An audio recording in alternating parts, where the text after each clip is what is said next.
ఏం తక్కువ 2 నెలల సంది ఆటలు ఆడుకుంటా పాటలు పాడుకుంటా చుట్టాల ఇండ్లల్లో తిరుగుకుంటా ఎంజాయ్ చేసిన పిల్లగాండ్లను ఇయాల మళ్ళా బడి పిలిచిందోల్లా 2 తెలుగు రాష్ట్రాలల్లా ఇయాల్టి సంది బళ్ళు షాలైనాయి. మరి ఆ ముచ్చట్ల మీద కూడా ఓ నజరేద్దాం పాండ్రి.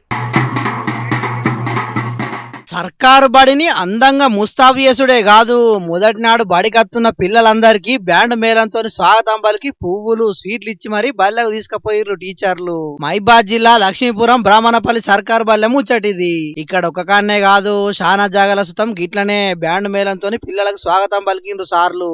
సిద్దిపేట జిల్లా అక్కనపేట మండలం రేగొండ ఊళ్ళే 4 ఏళ్ల కింద మూతపడ్డ సర్కారు బడిని కలెక్టర్ మను చౌదరితో కలిసి షాల్ చేసిన మంత్రి పొన్నం ప్రభాకర్ అన్న పిల్లల మీద పూలు చల్లి మరి వాళ్ళు మంచిగా చదువుకోవాలని దీవించిండు.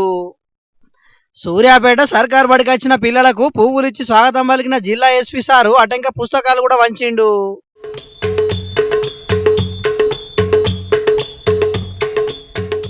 శానా జాగాలో కూడా మొదటి నాడే బడికి వచ్చిన పిల్లలందరికీ పుస్తకాలు వంచిరు టీచర్లు. ఇక మొదటి నాడు పొద్దుటిలే ప్రైవేట్ బల్ల వ్యాన్లు రోడ్ల మీదకి వచ్చేటలకు ట్రాఫిక్ బాగానే జామ్ అయింది. పట్నంలో అయితే చాలా జాగాల గిదే పరిస్థితి మోపైంది. కొంతమంది పిల్లలకు బడికి పోయి చదువుడు ఒక ఎత్తు అయితే ఇట్లా ట్రాఫిక్ లో తిరుగుడు ఇంకో ఎత్తు అన్నట్టే అయ్యింది. నిజామాబాద్ జిల్లా అంకాపూర్లో జరిగిన బడిబాట కార్యక్రమంలో పాల్గొన్న ఎమ్మెల్యే పైడి రాకేష్ అన్న విద్యా వ్యవస్థ గురించి గిట్లా మాట్లాడుకొచ్చిండు.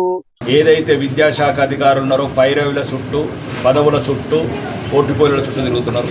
ఏదైనా ప్రభుత్వంలో ఉన్న రాజకీయ నాయకులుగా మాకు ఫస్ట్ ప్రధాన దోషులం మేము, రెండవ దోషులు ఐఏఎస్ ఆఫీసర్లు, విద్యాశాఖ కార్యదర్శులు, ముఖ్య కార్యదర్శులు, వీళ్ళందరూ దోషులే ఈ విద్యా వ్యవస్థ అవ్వడానికి. ఏదున్నా ముక్కుసూటిగా మాట్లాడే రాకేష్ అన్న అధికారులు రాజకీయ నాయకులు చేయంగానే విద్యా వ్యవస్థ ఇట్లా తయారైందని అన్నాడు. ఇక పేద పిల్లలంతా మంచిగా చదువుకోవాలి, రాజకీయ నాయకులు అధికారులు ఎత్తున్న తప్పిదాలను ఎత్తి చూపాలని అన్నాడు.